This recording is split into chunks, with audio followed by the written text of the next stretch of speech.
अस्सलाम वालेकुम जी। आज का लेक्चर हमारे पास है energy store in magnetic field. हम उसका मैथमेटिकल टूल बनाएंगे।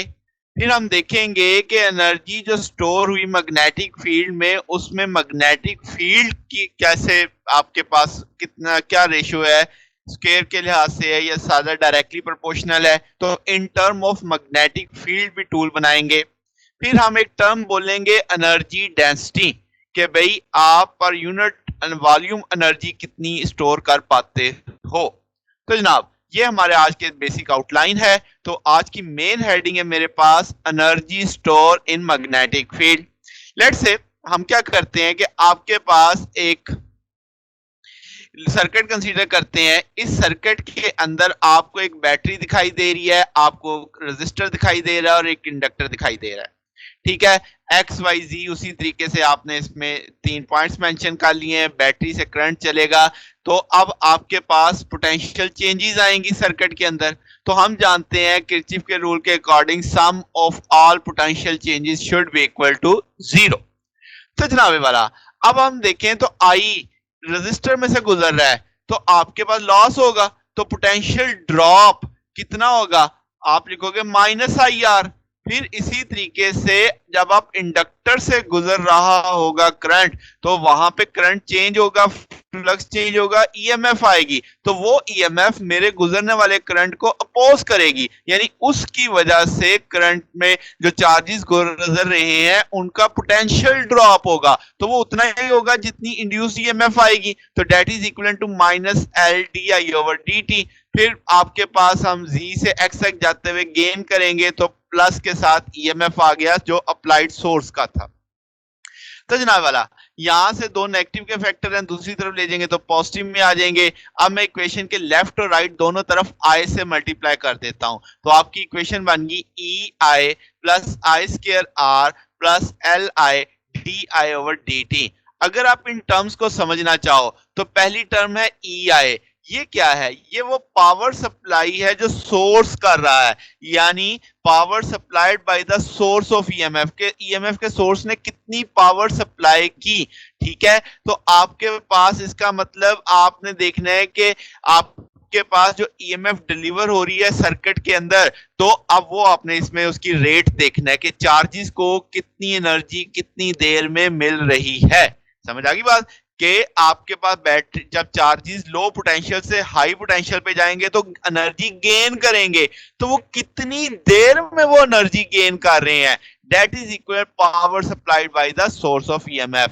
फिर वो चार्जेस गुजरेंगे किसमें से, रेजिस्टर में, यानी करंट गुजर रहा है रेजिस्टर से, तो अब पावर ने डेसिपेट होना है। तो वो टूल क्या बन गया आपके पास, आई स्क्वायर आर, जो सेकंड टूल आपको यहाँ पे दिखाई दे रहा है। तो इसका मतलब हमने देखना है जब रेजिस्टर से गुजरते वक्त कितनी एनर्जी कितनी देर में जाया हुई, तो वो जनाब आपके पास आई स्क्वायर आर से मालूम पड़ जाएगा। ये जो एनर्जी जाया हो रही है, ये एनर्जी आपको हीट एनर्जी के तौर पे मिलने वाली है, थर्मल एनर्जी के तौर पे आएगी, जो आपके पास रेजिस्टर में से गुजरते वक्त लॉस हो रहा होगा।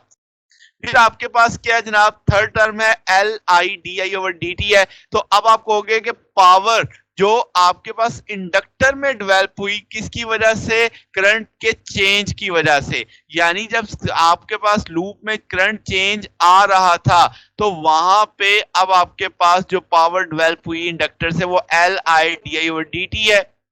तो इसका मतलब अब क्या है कि इंडक्टर बेसिकली क्या है, एनर्जी को स्टोर करेगा in term of magnetic field. तो हम देखेंगे कितनी देर में उसने कितनी एनर्जी स्टोर की अपने अंदर। तो rate at which energy store in magnetic field, उसको हम किस टूल से देखेंगे, L I D I over D T. तो इसका मतलब ये हुआ कि ये वो टर्म है जिसके ऊपर हम मेरा टॉपिक बेस कर रहा है कि आपके पास जो पावर डेवलप हुई इंडक्टर में, तो वो अब आपने देख लिया, इसे पी से मेंशन कर दिया।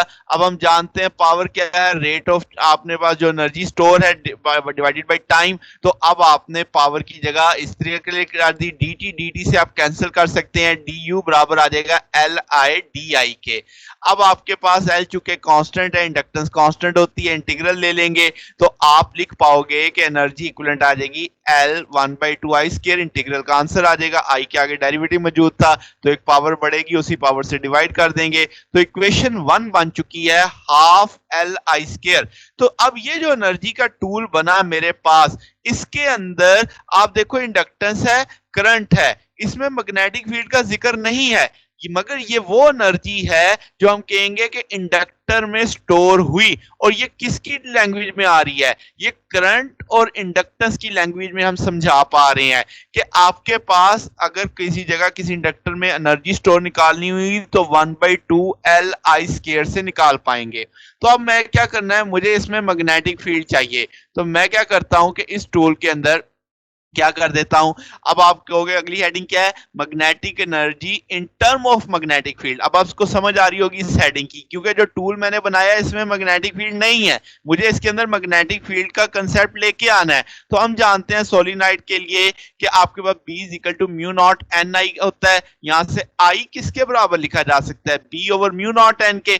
I की ये वैल्यू अगर मैं इक्वेशन 1 में प्लेस कर दूं तो आप देखोगे I स्क्वायर था, तो इस फैक्टर को प्लेस करूंगा, साथ में स्क्वायर ले लूंगा, L इंडक्टेंस है हमने फाइंड आउट की है, mu naught N square L A के बाद आएगा, तो अब L की वैल्यू भी इस जगह इक्वेशन 2 में प्लेस कर दो, तो ये अब आपके पास पहले I की वैल्यू प्लेस की, फिर L की वैल्यू प्लेस की, N स्क्वायर से कट जाएगा, म्यू नॉट स्क्वायर से कटेगा, सिर्फ म्यू नॉट बच जाएगा आपके पास, तो रिमेनिंग फैक्टर क्या बचेगा, तो रिमेनिंग फैक्टर आएगा mu naught 1/2 B square over mu naught into AL, A for area of the solenoid, L for length of the solenoid. तो अब आप देखो जो एनर्जी स्टोर आ रही है उसमें मैग्नेटिक फील्ड का फैक्टर आ चुका है, तो इसका मतलब ये energy store in magnetic field है।